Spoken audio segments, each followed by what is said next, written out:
Christy. Welcome back to my channel. Today I'm going to be making a card using Waffle Flower's Sea Birthday, and I did buy the bundle that comes with the matching dies. And then I'll also be using the Under the Sea sentiments. So I've stamped my images out on Neenah Solar White cardstock with Lawn Fawn jet black ink, and I'm going to be coloring with my Copic markers, and I'm going to start with my adorable little octopus wearing his pirate hat. I absolutely love him. He was the huge draw for me for this set, even though I love all of these images. So for him, I'm using B21, B23, and B26. I recently did a video using a Lawn Fawn octopus, and I colored her red, so I thought I would go with blue for this guy, just for something fun and different. And also this card is going to my nephew, who is turning 9 next week, and so I thought a blue octopus would be right up his alley. So I used B26 for my shadow. I put that up under his hat and along the sides of his face and on the underside of each of his tentacles. And then I'm blending that out with the B23, just really softening the edge of that B26 so that it just makes a smooth transition between those colors. And then I'm going to bring in the B21 and again just first go over the edge of that B23 and then fill in any space that remains that is white. And I am going to save the underside of his tentacles for a different color. So while I have these markers out, I'm also going to color in the little details on the long skinny fish. I'm doing the stripes down his back and then also his fins and his face with the same combo. Now most of those areas were a little too skinny to get all 3 shades on there, so I really only used the B21 on his face just to kind of lighten that up and make his eye and mouth super visible. Next I'll bring in BG70 and BG72, and I'm going to use the BG72 as my darkest on the rest of this little guy and then blend out with the BG70. At first I was going to do him light gray, but I thought this kind of really pale blue-gray combo would be really pretty and something a little bit different. And I'm also going to use these same shades for the underside of the octopus's tentacles. So I'm just using that BG72 first and then blending out toward the tips with the BG70. I got rid of the BG70 and then added in the BG75 and BG78, and I'm going to use these to color in the little cluster of seaweed or kelp. I put the shadow with the BG78 down the right hand side and then blended toward the left with the BG75, and then where there was room for it I also added in the BG72. And I'll do the second one off screen just to save time since it's exactly the same. So I decided that I didn't want to use black on this card. I thought it would be fun to use maybe a dark brown instead. So I'm actually going to color the eye patch and the pirate hat with E44, E47, and E49. And these are super dark browns, so it's not going to look too funny, I hope, but I just thought it would be something different. Like I said, sometimes I just have the urge to go out of the box just a little bit, and this isn't too far off that it should look totally weird. So I used the E49 to come in from both sides on the pirate hat just to kind of create that tri-cornered hat look, like, you know, it has a little bit more shape to it. And then for the eye patch, I just started in the bottom right and blended toward the top left. I used the E47 as my mid-tone and then the E44 as my lightest. And I did forget to color in the eyes of the skeleton with that E44, but I'll go back and do that later. I'm also going to color in the frosting on the cake with this combination because I think it does a really good job of looking like chocolate. So I'm just going to quickly finish that off, and then we can move on to the red combo, which is R24, R29, and R39. I'm starting on my crab in the bottom right and using that R39 for the shadow. I also colored in the feet since they would be casted more shadow and they're so skinny they just need one shade. And then I'm going to blend toward the top left with that R29 and also add a little bit of that to his claws. And then I'm going to fill him in with that R24. That R24 has kind of a salmon undertone. It's a little bit pink and a little bit orange of a red. And I just think it works so great for summertime. And I don't know, like I drew the whole inspiration for the color palette today from like the Pottery Barn teen boys quilts and stuff. I just thought that that's always like a great go-to inspiration. So I colored in 2 layers of my cake with those reds, and now I'm using YR12, YR14, and YR18 to do the little seahorses. I'm going to save their faces and bellies for another shade, but I want to do the rest of their bodies with this kind of little bit of a rustier orange combo. And I also did the candle on the cake with the orange, and then I'm using YR20, YR21, and YR23 for the face and bellies. It's just a little bit more of a golden yellow, so it's not so bright and in your face. And I also thought that would be a great shade for the trim on the pirate hat. So I'm starting with the YR21 and kind of just filling that all in because it's so super skinny. And then I'm going to bring in the YR23 and just add a few little touches of that where I want some shadows, and then quickly blend out the edge of that again with the YR21.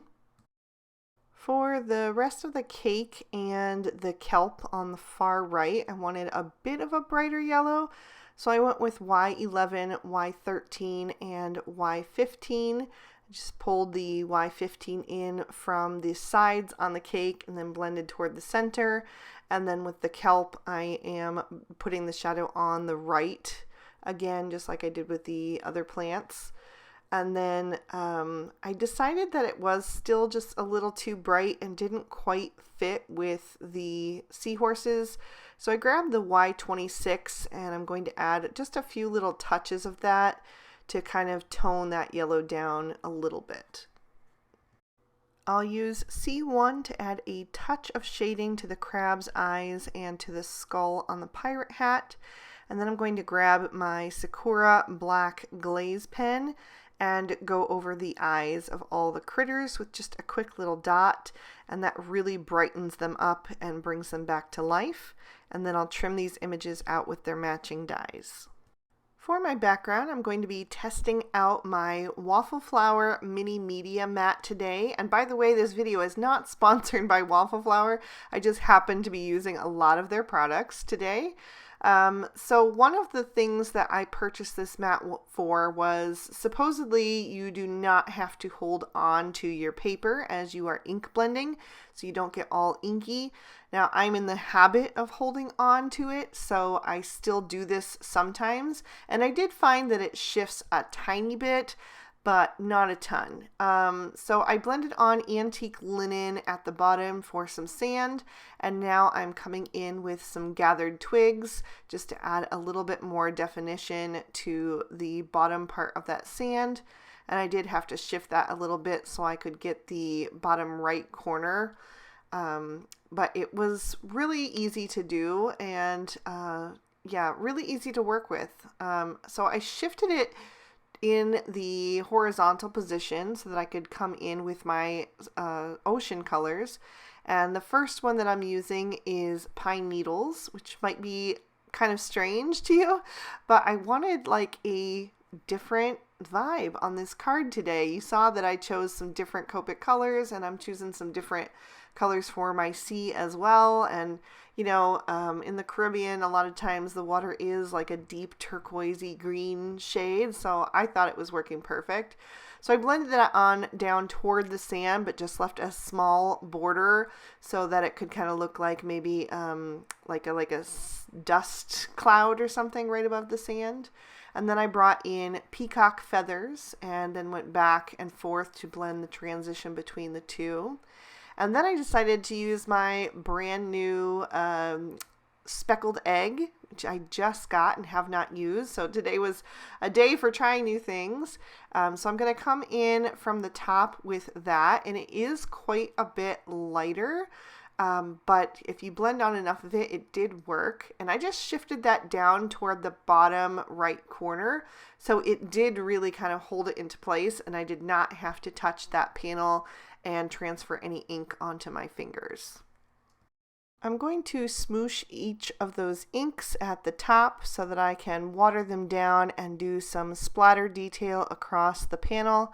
Now there's not a ton of room to do that, so if you would rather have a little bit more room, you could always go with the larger version of this mat, which is quite a bit larger, but it worked for me for the purpose that I needed it to. You only need a tiny little puddle of this ink to do this technique, so I just covered up the bottom half with some packaging so that I wouldn't get the green into the brown area of the sand. And then I'm going to do the same for the bottom half. Now I kind of wish that I hadn't put that packaging over the wet top part, because it did kind of distort some of my ink blending because it got kind of caught in the wet ink up there. So I kind of wish I had not put that up there, but it is what it is, and it ended up being fine. What I ended up doing was just peeling that up, and then I did a bit more splatter detail.